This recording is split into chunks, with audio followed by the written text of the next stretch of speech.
Hello, and I want to thank everybody for coming to the Rolls Battery Engineering webinar training.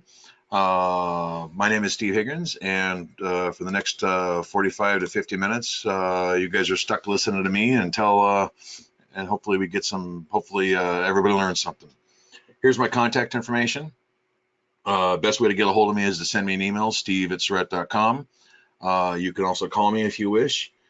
These are my phone numbers. The mobile is my direct mobile, and then of course I have the 902-597-4020 is my direct cell or direct number at the plant. We also have these presentations and a few more presentations currently stored on a Google Drive that's free for everybody to access. If you go to tiny.cc/Rolls shared drive, that'll give you access to the Google Drive and you can take a look at it. For those of you who don't know, we also have a YouTube channel. If you go to Rolls, you go to YouTube and type in Rolls Battery, the YouTube channel will pop up, and hopefully by the end of the day, there'll be 25 videos on YouTube for people to watch and learn from. A couple things about these webinars. We try to keep these to 30 to 40 minutes. This one will actually probably be around 45 minutes in the end, between 45 and 50. It's a little bit longer, a little bit more technical information, and I try to go a little bit slower on these. I've muted the microphone so we don't get echoes, so everybody has a decent sound. If you don't have, there's a chat pane. If you look at the bottom, there's a questions pane. If you look at your control panel, there's a questions. If you have a question, please feel free to type in the question there. I will be keeping an eye on that throughout the presentation to make sure that any kind of questions pop up, we can take care of. There's also a hand raising button if you want to hit that too. I'm not always looking at that, but I'll do my best to try to keep up with everybody here. All right, so continuing on with the presentation, this is a second part of a three-part webinar. Again, as the past, typically you get about 30 to 40 minutes in these things before you start to lose people, so we broke this one up into three parts. This is going to be talking specifically about the settings for flooded lead-acid batteries with a known system. What we're going to talk about is we're going to talk about solar controller settings, wind and hydro controller settings, of course, the inverter charging settings, and the miscellaneous settings that that we see or that people call us about and ask us about where they need to set, where those settings need to be set up at. So the system we're going to talk about today is a 48-volt system. It is an 890 amp hour battery bank. Basically, that consists of 16 of the S6L16 batteries, formerly known as the S550s. As most of you are well aware, we changed our model numbers to get away from the 550 amp hour capacity because over the last 5 years and for the next 4 or 5 years, we are currently doing some testing on some improvements we made to the batteries, and we expect the capacities and cycle lives to go up a little bit. This system also consists of 12 340 watt 72 cell modules. So that's a PV array of 4,080 watts. It has a generic 4,000 watt inverter at 48 volts, which has an 80 amp maximum charger rated at a maximum of 80 amps of current. And then of course we have a 6,000 to 8,000 watt generator based at sea level. And so this is the generic system that we're going to be talking about today. So we go into the charge controller settings at this point. Basically, here's our system information. This is going to be present on all of it, so everybody kind of knows what we're talking about. And then our charge controller PV array. Now, I did this on purpose because this is a pretty common problem that most battery manufacturers have, is that on your charge controller with this specific PV array on this specific battery bank, you've got an 890 amp hour battery bank. The minimum charge current that we recommend on our battery banks is 10% of the C20 rate. The maximum current's 20% of the C20 rate. And we do suggest that when people do design these systems, that they get closer to that 12, 13, 14, 15% of the C20 rate to minimize the total absorption time. And so we came up with this system because these are pretty common settings, or this is a pretty common system out there. Basically an 800 amp hour battery bank with a 3 or 4 kilowatt array. And I'm doing this to highlight a problem in some of the designs that are out there. So on this system, we've got this array. You go out, you're going to commission the system and get everything programmed. The first thing I'm going to do, the first setting I'm going to program is the bulk and the absorption voltage for the charge controller. Generally, I would set your bulk and absorption voltage for this particular system. I would set the bulk and absorption voltage between 59.6 and 60 volts. Now, because I already know this just by looking at the size of the array, again, I'll underline it again, just by looking at the size of this array, I can already tell you that your peak current is going to be 80 to 85 amps of current. Most likely, your average current that you're going to be charging while you're in the bulk stage is going to be in the 55, 60, 65, maybe the 70 amp range. You might see 70 amps for the first few minutes in bulk, and that might drop off to about an average of 60 to 65 amps ballpark. If you are going to use the 70 amps for your common charging current, you're looking at an absorption time of 5.3 hours, which means for a solar array, you're going to need roughly around 7 to 8 hours of sun exposure to get those batteries to a full 100% state of charge. The problem with solar arrays, specifically fixed solar arrays, is there's nowhere on earth that you're going to get more than 5.5 to 6 hours of decent sun in one day, which means is that if your customer discharges that battery bank down to just an 80% state of charge, they go from 100% to 80%, that means that this solar array will never get the batteries to a full 100% state of charge without the aid of a generator or some secondary charge source. So the biggest reason that I'm highlighting this is that this system that we're highlighting here is a very common system. It's very common in warranty claims. It's very common for people to reach out and ask about settings. And so I'm trying to highlight an issue here, as I said. So we move on to the next setting. Basically, absorption time, 5.3 hours with this particular array. It might be a little longer in the wintertime, might be a little shorter in the summertime. Float voltage. Float voltage for most charge controllers is 2.25 to 2.3 volts per cell. That works out to be 54 volts to 55.2. On this particular system, I would advise you to have your absorption or I would advise you to have your float voltage a little higher if you were calling me, because I do not want that charge controller in float because of the amount of time that we're going to have to deal with this 5.34 hours. So you want to be careful with that. So I'm going to have you adjust your float voltage. It may even be higher than 55.2 volts, depending on what the status of your batteries are and what's going on with the system. So typically I'll start with this. In this particular system, I'd set it to 60 volts. I'd set my absorption time for 5 hours and 20 minutes. I'd set my float to 55.2, and then I'd give it a couple weeks. I'd take a look at the specific gravities 2 to 3 weeks later. 2 to 3 weeks later, you look at your specific gravities. If they're all holding fine and they're all between 1.265 and 1.275, leave it alone. If they are all high, then you're overcharging and you back off your settings a little bit. If they're all low, then you're undercharging and you need to add more voltage, or you need to add more absorption time. More than likely with this particular system, you're going to have to add more renewable.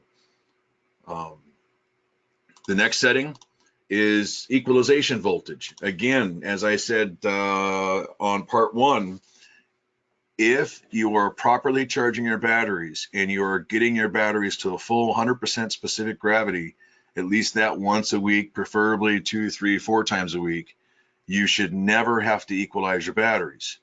Okay.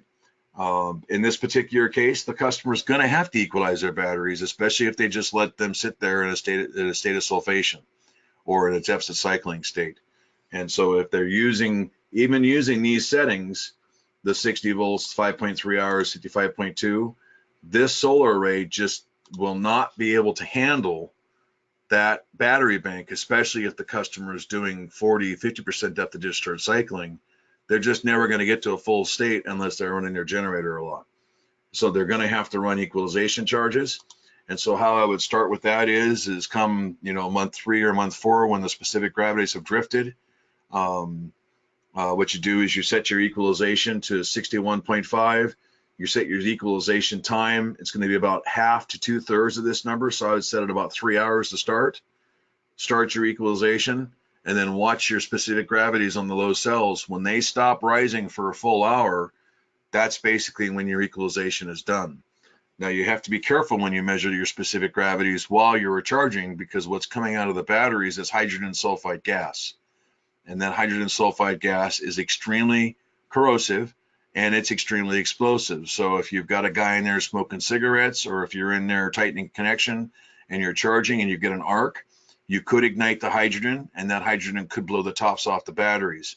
So you need to be 100% certain you are wearing your personal protective gear, or you need to make sure that room is properly ventilated to make sure there's absolutely no hydrogen gas in the room. The next setting that's important is the end amps or return amps, or what's called tail current. Unfortunately, that setting has 3 different names depending on the inverter charger manufacturer that you talk to. For Rolls batteries, we want the current, for Rolls flooded lead acid batteries, we want the current to drop to less than 2% of the C20 rate for a full 60 minutes before you transition to float on a healthy battery. So you've got to be careful with end amps, because if your batteries are sulfated or unhealthy, you're going to hit this number sooner than you would if they were a healthy battery. So typically, if the time isn't adjustable, I want to use my end amps to make sure I don't overcharge my batteries or overgas my batteries. I'm going to set that to about 1%. So if I have a time adjustable, if I have a time setting, 2% for 60 minutes, that means I'm going to be setting this at about 17.8 amps for a 60-minute time period. If it isn't adjustable, then I'm going to set it at 1%. And so I'm going to set it about 8 to 9 amps before it shuts off. Lastly, on the charge controller, if you are using a Schneider charge controller, or a inverter from Schneider, or an inverter from Magnum, or a charge controller from Magnum, when you set battery capacity and you set on their battery monitor kits, if you set the battery capacity to 890 amp hours, remember from part 1, those particular products will transition to float when you hit 2% of whatever the battery bank capacity is for 1 minute. Again, it's basically the same setting. It's a different way of doing it. Different manufacturers do it different ways. I'm going to set that up at 625 amp hours. So when I go to set that battery capacity up on a Schneider or a Magnum inverter, I'm going to set that battery capacity at 625 amp hours, not 890 amp hours. If you set it for 890 amp hours, what will happen is that the battery capacity, you'll start to lose. It'll start transitioning to float too soon. Your specific gravities will start to fall, and then you start undercharging the batteries, and that's going to cause damage to the batteries. So you need to be careful with that.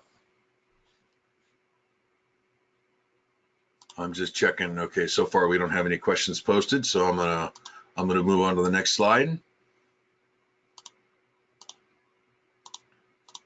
The next slide is the inverter system. Okay, and so basically same system, same battery bank. Now we have that generic 4,000 watt inverter with an 80 amp max charge current. Bulk and absorption. If my bulk and absorption for my solar array was 60 volts, I'm going to set my inverter up at 59.6. And the reason I'm going to set my inverter up at 59.6 is, again, because it's a little bit undersized for the overall system. You want to maximize that voltage and minimize the time that you're running your generator as much as possible. Okay. That 80 amp charger on that inverter, while it may do 80 amps at peak, okay, realistically, you're probably only going to see about 50 to 60 amps of current. Again, this is where it's very important when you're measuring, when you're checking, when you're putting settings, when you're commissioning a system, you must put your current meters and check the actual currents and use those actual currents to determine what your absorption time should be. If you don't, and you start guessing, it's a good chance that you're going to be either, and it happens all the time, you're going to be way too short, or you could be way too long. If you're way too short, what ends up happening is the battery sulfate, and that's the #1 cause of failure for any battery manufacturer. If you're way too long, you're just going to be gassing. You're not causing any damage to a flooded battery. You're just causing it to gas more.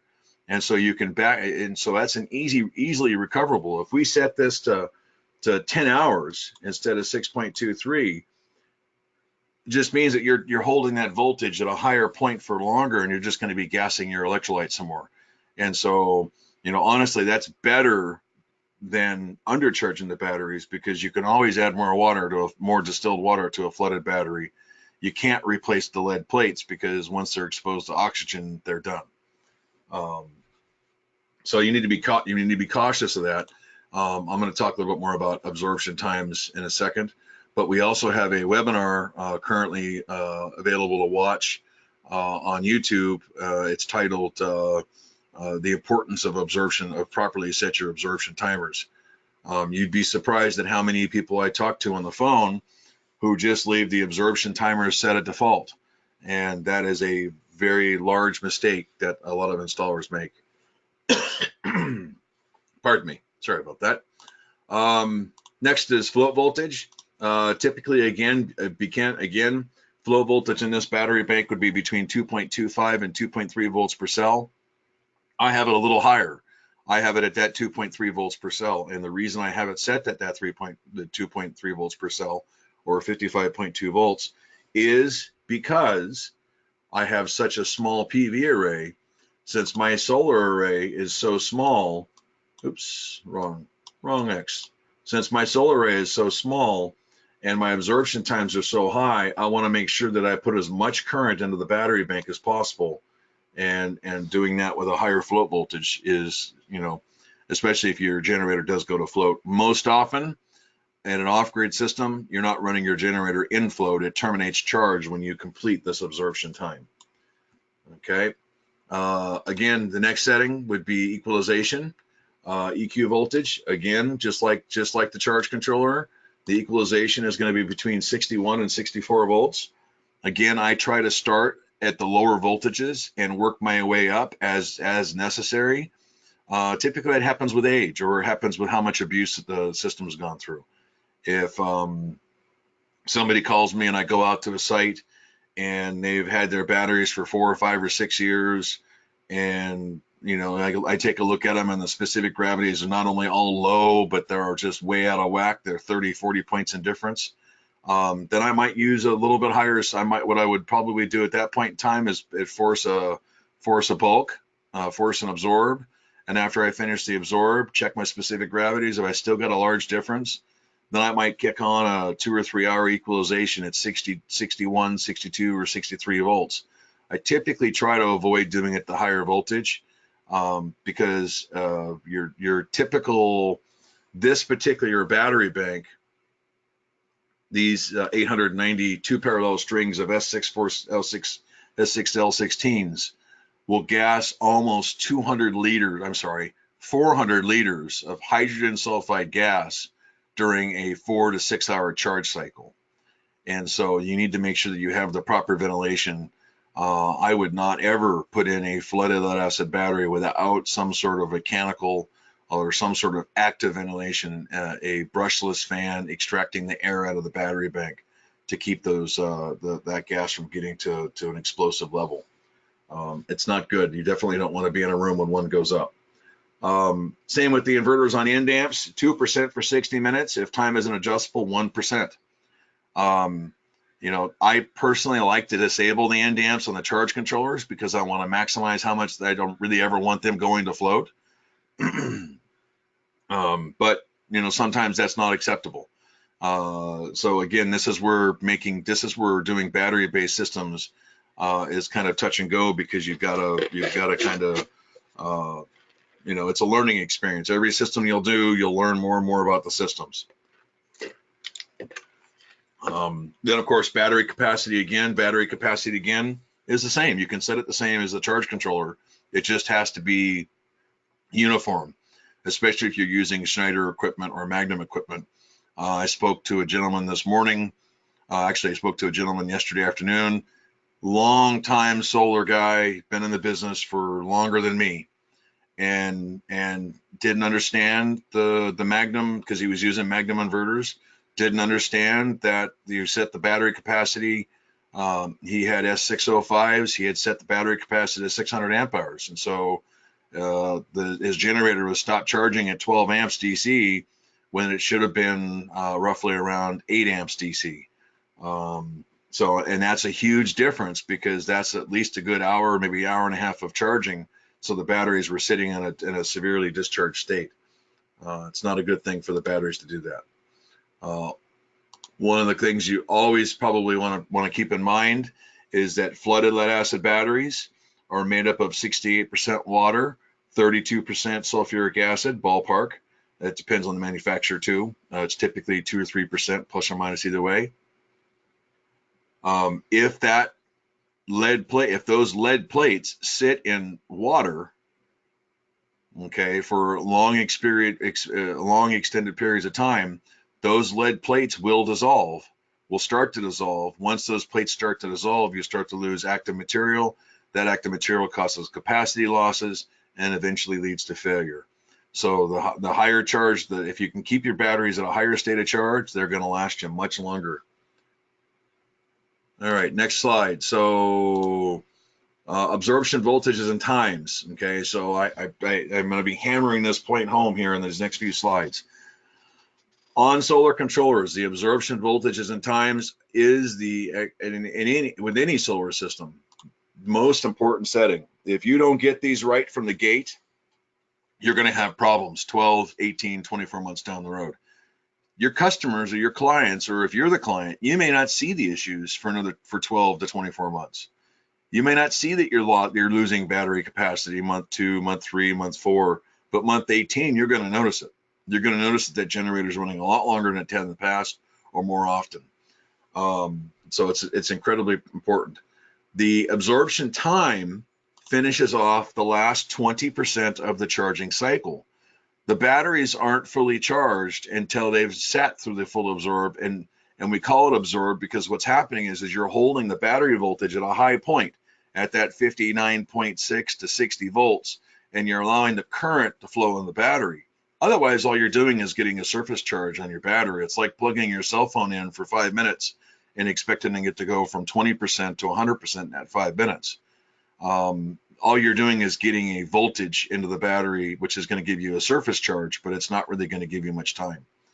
A 4,080 watt solar array, peak current is going to be roughly around 80 to 85 amps of current. But in the real world, with shading, with dirt, dust, heat, all the things that affect solar panels, you're going to get roughly around 50 to 70 amps of current from that array. So you need to take that in account.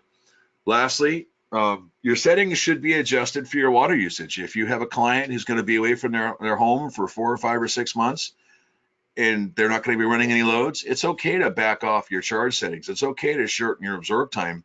You just have to be aware that when they come back, those batteries are going to be a little down in capacity, and it's going to take about 8 or 10 cycles to bring those batteries back to full capacity. So a lot of people will adjust for water usage. It's okay. One thing to keep in mind is that distilled water is cheaper than lead. And so if your batteries are going to last longer, the higher state of charge you keep them, which means if you're properly charging them, they're going to last longer. If you're constantly undercharging them or over discharging those batteries, they're not going to last as long as you're going to have to replace those batteries on a more regular basis. Wind and hydro controllers. Typically, wind and hydro controllers are a straight 2-stage charge. They're either on or they're off.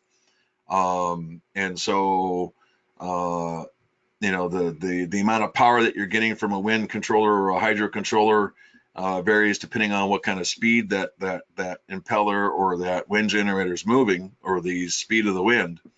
And so what you do is you set your bulk and absorption voltages for a little bit under the target, and then you set your dump settings or your diversion settings at or a little bit above your target, and that keeps the charge controllers, that keeps you from overcharging the batteries. On a wind and hydro system, water usage is going to be higher, because basically you're doing a two-stage charge of the batteries, and you're not really taking care of the batteries. There's not really a three-stage float stage or a tail off there, so your water usage is going to be a little higher. And so typically, if you're looking at 3 to 4 weeks in the summer to top off an L16, you might have to do it every 2 to 3 weeks in the winter, just based on if you're getting a lot of wind or a lot of hydro movement. Just keep that in mind, that it's not the same from system to system. Things do change, and you need to approach each system as its own independent self. Okay, so solar controllers, bulk and absorption voltages for a Rolls product are the same. The Series 4000, Series 4500, and the Series 5000 product, bulk and absorption voltages are the same. Those settings generally are 2.45 to 2.5 volts per cell at 25 degrees C. And if you're using battery temperature compensation, you set it up like you're at 25 degrees C, and you let the battery temp sensors make the adjustments. You need to have enough solar. I'm hammering on this. You need to have enough solar, or you need to have one single source that can generate at least 10 to 20% of that charge rate. You don't really want to go over 20%, because that can cause damage to the batteries. They don't accept current fast enough. But you need to have that 10 to 20% rate to make sure that the batteries, your absorption times aren't absolutely crazy and out of range. All right, so we get into the absorption a little bit more. So this is how I came up with that. If you have a 48 volt system and you have a 4,000 watt solar array, 48 by 4, if everything's perfect and you're getting 1,000 watts per meter squared of insulation, and your panels are perfect, and the panels are 25 degrees C, you should see a max current of 85 amps of current. Now you connect that to an 80 amp controller. Even the 80 amp controllers, most of them can peak up to 90, 94 amps for 30, 40 milliseconds or even longer, depending on the controller. But that's not what the real world situation is. In the real world, you are truly only going to see about 50 to 70 amps of current. That needs to be talked to the customers, so that they understand, or the end users, so that they understand what to expect. If they look and they see they've got an 80 amp controller and it's only putting out 50 to 70 amps, sometimes customers will have problems with it. I have seen solar controllers, and specifically in Puerto Rico over the last couple of years, where people are putting 8,000 watts on an 80 amp charge controller and wondering why they're not getting all that current from them. And it's just because they don't understand. Some installers, unfortunately, don't understand that when you over panel a charge controller, yes, you're going to have more power during that 4 or 5 hour window. But even if you split it up between a couple of controllers, you might actually get more power in the long run than you would during the peak times. Usually, you typically only want to do that is when you have a 3 hour sun window, and you're trying to maximize all the current during that 3 hour sun window. So be cautious with that. And so basically how absorption times are calculated, this is our formula for calculating absorption times. And so this formula, 0.42, is the assumption that you're going to lose between 50 and 60% of your overall charge current in the absorption stage, okay? That number is not the depth of discharge, has absolutely nothing to do with depth of discharge, okay? 0.42 is the assumption that you're going to lose 50 to 60% of this current. That's the purpose of that. And so 0.42 multiplied by 890, this is a C20 rate of the battery, divided by the 70 amps. So on this particular system, you could see an absorption time if you're truly getting 70 amps of 5.3 hours. But let's say it's in the winter time Wintertime, your absorption times might be 7.8 hours or longer. And so, and this is what this highlights is it's very important to make sure you understand your system and you can adjust your set points. So be cautious of that. There's this particular system, as I said at the beginning, is a very common system that we see out there.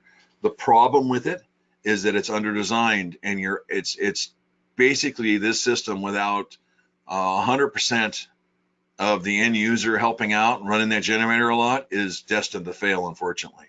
And we see this quite a bit. 800, 900 amp hour battery bank. The minimum size array I'd have on that battery bank at 48 volts would be 6 to 8 kilowatt of solar, preferably around the 10 kilowatt range. That way, the customer is not having to run generators for 8 months of the year to try to charge the batteries, versus they're only having to run the generator 2 and 3 months, maybe 4 months of the year to try to charge the batteries. So on this particular example, from a 50% state of charge, you are looking at around 8 to 10 hours, depending on the overall health of the battery bank. Okay, and so that means in the wintertime, if this system's in, say, the Pacific Northwest, you're looking at 3 to 4 days to get a full 100% charge with no loads. If it's in Southwest United States, you're looking at probably 2 days. If it's in Ontario, or if it's in the Northwest Territories, it could be 7 to 10 days. It depends on how much power you're getting and what you're actually seeing. So you need to be aware of that's going to cause you problems.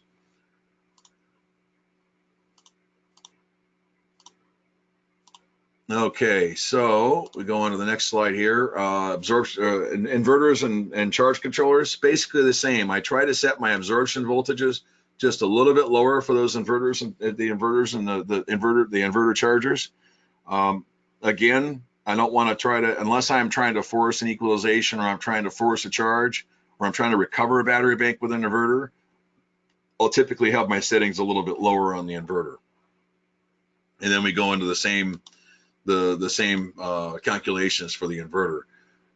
More often than not, you're going to have, if your inverter charger is capable of 80 amps peak, you're going to see a 10 to 20% less output current from that inverter in the real world. Don't trust their metering. Take your current meter, for you electricians and installers out there, take your current meter and take a look at the actual current when you install that. I have seen inverters in the past, just in the last year or two, on several sites where the inverter was saying it was charging at 70 amps, and you put it on the current meter and it's 50 amps. There could be loads that are consuming, DC loads that are consuming that. There could be other devices that are consuming that. You need to make sure that's actually what you're getting to the batteries, because that's going to affect your overall charge current and your overall charge times. For example, here's the calculation for the inverter. Let's say we put our current meter and is measuring 50 amps of current. That means my absorption time, the last 20% of the charge time running the inverter generator, is going to be 7.5 or 7.48 hours. How many of you guys out there, or how many of you listening, think that the customer is going to run his generator from 9, 10, 11 hours once a week? Even once a week is going to be probably questionable. Most customers, they're going to run it for 2 or 3 hours, and they're going to shut it off because someone doesn't want to listen to the generator.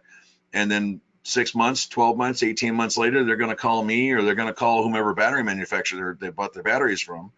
And what's going to happen is the battery manufacturer is going to look at these numbers and go, well, you haven't been charging them. So you want to be cautious with that. That's going to cause you problems if you're designing and installing systems like that. All right, so just a comparison on settings, at least in some of the other settings. On the charge controllers, we have charge controllers, float voltage, generally 2.25 to 2.3 volts per cell. So there are 6 cells in a 12-volt battery bank. There are 12 cells in a 24-volt battery bank. There are 24 cells in a 48-volt battery bank. You just take this number and you multiply it by how many cells, and that'll give you what your setting should be. Typically 54 to 55.2 for float. Equalization, 61 to 64 volts. Equalization time, typically 3 to 5 hours. You want to be careful setting your equalization time too long, because there are some products out there that if you don't complete an equalization, it will start an equalization the next day and the next day and the next day until you actually complete that equalization. And so you want to be cautious of that. You want to make it a hittable target, and then you want to make sure that it's not going to go in equalization the next day, because if you're continually charging at 61, 62, 63 volts, while you're going to get great capacity, that's going to, one, it's going to go through your water fairly quickly, and two, could cause excessive corrosion on the plates, and three, will probably cause accelerated failure of the batteries. So you want to be cautious of that. End amps, 0 to 2% of the C20 rate.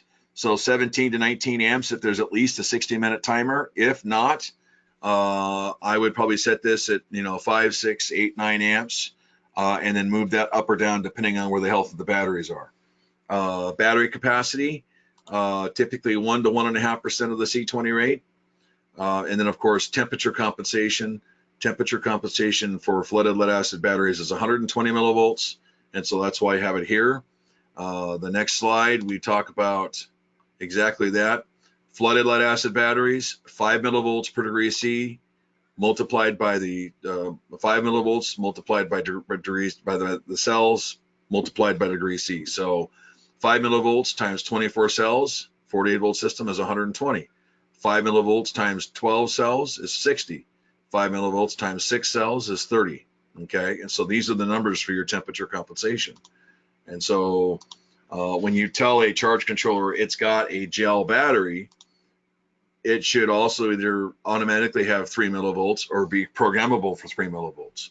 One of the examples I like to use is Schneider, their MPPT 60s, their MPPT 80s, and the XW and XW Plus and Connex inverters. They are all defaulted at 108 millivolts. Okay, so when you put in a lead acid battery or a flooded lead acid battery, you have to change this from 108 to 120. If it's an AGM battery, you change it from 108 to 96. If the system's 48 volts, of course. And so you need to make sure that that's programmed correctly, because if it's not going to be temp comping correct. All right, so other settings, and I kind of touched on these a little bit yesterday, but here are some numbers. Refloat and rebulk settings, typically that's between 48 and 50 volts ballpark. Okay, so your refloat or rebulk settings, that's typically where you want them. Again, it's not a setting that most battery manufacturers care about in an off-grid situation, because it's a setting that's typically not going to be used in those applications. So you want to be cautious of that. Low battery and high battery cutout. Okay, again, two settings that most battery manufacturers really don't, we don't worry about it too much unless it's really low. The only problem that we have generally for low battery cutout settings is most manufacturers set it at 1.75 volts per cell, which is basically a dead cell. So 12 volts, 10.5 volts, 24 volt systems is 21, 22, and 48 volt systems, typically it's between 42 and 44 volts. Those are way too low. Generally, I'm going to set my low battery cutout between 45.6 and 46.8. That's where I'm going to have it. For a customer with a big shop, he's got a lot of tools, a lot of motor-driven loads, I'm going to have it closer to this 45.6, because those heavier loads are going to draw the battery voltage down lower and could possibly cause a premature shutdown. If he's got a lot of light loads or he wants to maintain the batteries at a higher state of charge, I'm going to run that low battery cutout at a higher set point, 46.8, maybe even a little higher, depending if he wants to do like a 70% state of charge or a 60% depth of discharge, that kind of stuff. Automatic generator start or starting generators to charge batteries. These are scaled usually in 3 ways. There's typically 1, 2, or 3 voltage set points depending on time. So generally what I do on a 48 volt system, they've got a generator. I'll set the auto start to turn on at even in the 24-hour start. Most of them have like a 24-hour start where the battery voltage drops below a certain point for 24 hours. I'll typically will start that at 47.8, 49, or I'm sorry, yeah, 47.8, 48.4, 48.2, something like that. Just around that 50% rate, even though it's that's technically right around a 60% stated charge under load, depending on how much load. And so it's very important to make sure that customer stays within that 20-hour discharge rate that you size the system for. The more aggressive you go on the low end, so if you set your 24-hour start at 45.8, the deeper the discharge the customer is discharging those batteries. And so that varies depending on the system. Okay, so, and it's going to vary depending on your client. Every client's different. Again, you can take the same system and stick it into 100 different sites, and you're going to get 50, 60, 70 different programming variables, depending on how those clients use that system. Boost and full-time voltages and timers. These settings are typically settings that SMA uses. And so one of the problems that I find is that the boost time is typically too short. Typically they'll boost, at absorption voltage for 1 or 2 hours, and then their full time will be set to 8 hours, something crazy like that. And so what you need to do is these boost and full timers need to be set. I would set the boost timer for about 90% SOC. So that means, you're running about 90% of that total absorption timer. So if your absorption timer is 7 hours, my boost timer is going to be 4.5 to 5. And then my full timer, at least every 7 days, I'm going to be set to that 7.5 hours for an every 7-day target. And that's because you don't want to continually run the batteries in a state of discharge, because that's just going to cause a problem with the batteries.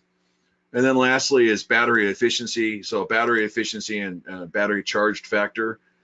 Typically, I'm going to set that to 80% to start.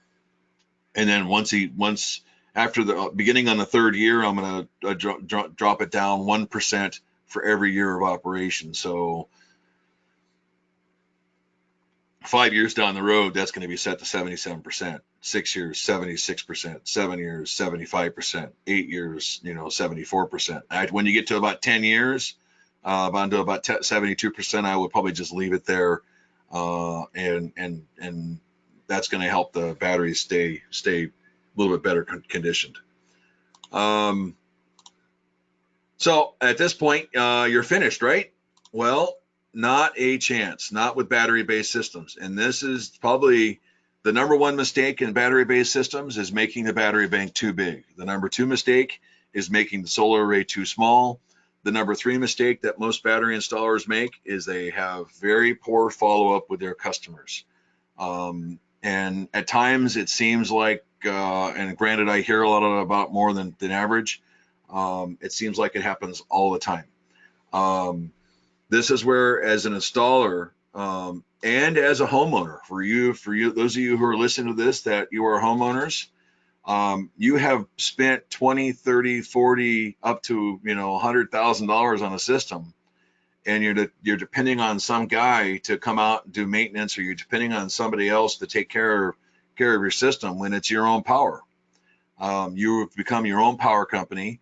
And on a Sunday afternoon, when an inverter trip or a breaker trips, or something happens, or you've got a loose connection and no one's been out there for a year or two or checked your connections, that's something that, as a homeowner, that you've bought into, regardless of your ability. And so that's where it's important for installers to definitely educate their customers, but it's important for customers to keep themselves educated about their systems.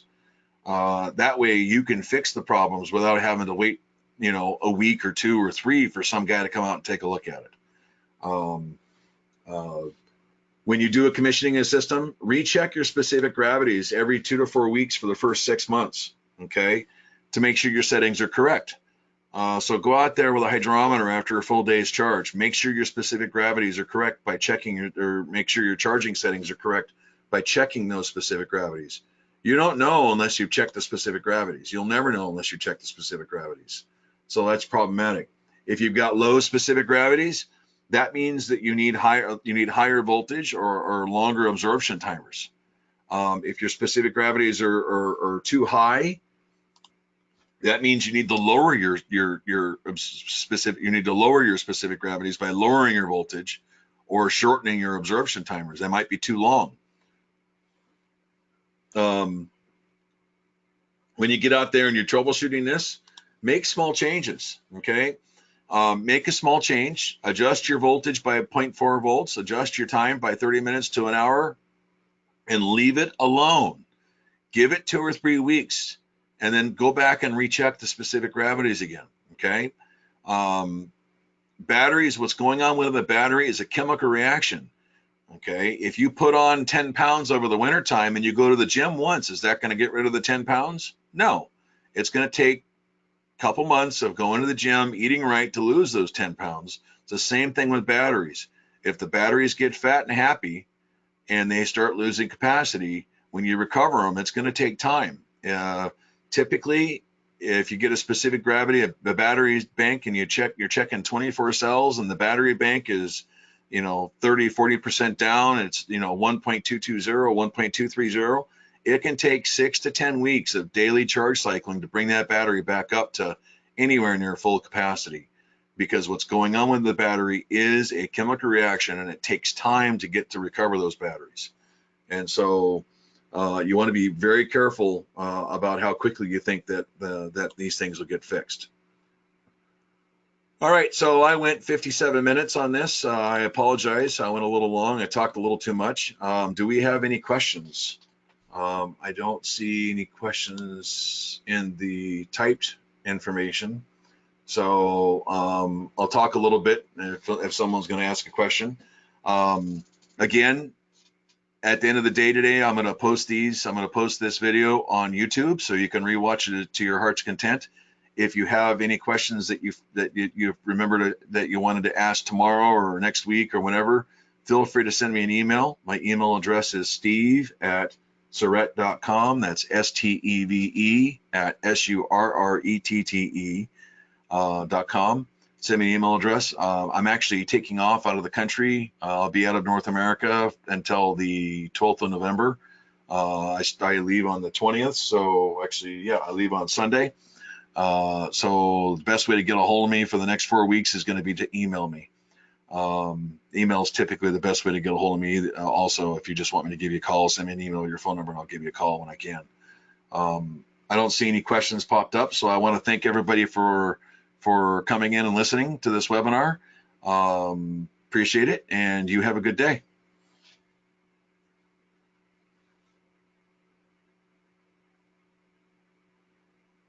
Oh, there's a question. Do I have a favorite hydrometer? The hydrometer that I enjoy the most is actually not even a hydrometer. It's called a battery refractometer. And the best one out there that I've seen, I mean, I bought mine back in 1997. Oops, what's going on here? I was actually going to bring up sorry about that. I need to get rid of this. I was actually going to bring up the website, but that's not going to happen. But if you go to Amazon and you type in battery refractometer, I think there's one on there that pops up for like 25, 30 bucks US. You can pick that one up pretty easily, and it'll take a little bit to get used to. It takes a little bit to get used to. You take a measurement, you take a drop of electrolyte out of the battery, you put it on the slide, you look at it, and it'll give you an accurate reading. The nice thing about the refractometers is that you can calibrate them with distilled water, or even I use pre-mixed 1280 motorcycle battery acid to calibrate mine, and you get an accurate reading. For hydrometers, the midnight, the red plastic midnight one works pretty well, but because the straw or the inlet tube isn't long enough to get into most batteries, it'll actually throw off your readings a little bit. So your readings will read about 5 to 10 points high, depending on the battery. That's why I'm a big fan of the refractometers, because they're a lot more accurate. One of the arguments I get on the battery refractometer side is that some people don't like the refractometers because you've got something that's 6 inches long and you're looking at it through. You should really be wearing protective glasses anyways, so that shouldn't be an issue. There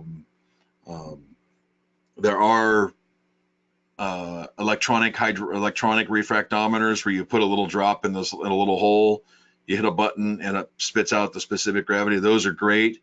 The problem is they're $400 or $500 and they break easily. So typically, if you're spending, you know, 20, 30 bucks on a refractometer, while you may be slowing them down a little bit, when they break it, it's not going to cost you a fortune to replace. All right, any more questions?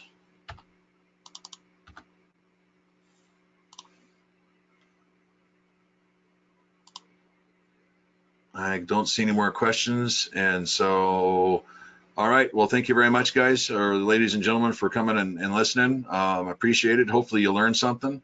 And again, if I didn't get an answer, if I didn't answer a question for you, just go ahead and send me an email and we're happy to help you out. Thank you. Have a good day.